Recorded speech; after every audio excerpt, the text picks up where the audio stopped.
So it's just a matter of putting like a tarpaulin or a sandbag and carrying the water all the way out so it doesn't actually sit on that slope. You don't want it to sit on the slope. Marina Drasba from the United Nations Refugee Agency is explaining to a Rohingya refugee that his family's shelter is at risk.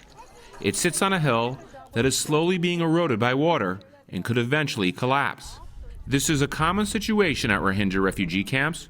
Marina Drasba says the problem will only grow with the start of the cyclone season and the monsoon season that follows. We have landslide risk and we have flooding risks. We also have wind and storm surge risks in different parts of the camps. So I have to make sure that the population is aware of the risks and then what steps they could take to mitigate those risks. Since August 2017, more than 700,000 Rohingya Muslims have fled Myanmar for southern Bangladesh because of a military campaign that UN investigators say had genocidal intent, accusations Myanmar denies.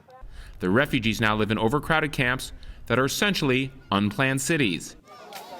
A big reason behind the risks here is that just 2 years ago, this area was all forest. But then the refugees poured in, chopping down trees and clearing out the hills to set up the bamboo shelters. This was a rapid settlement, and so we're coming in retroactively, trying to retrofit drainage. We're trying to put in different measures to make sure that the slopes are stable. Now, if this has been a planned camp, then it would be much different, and then you can actually see more of a structure to it.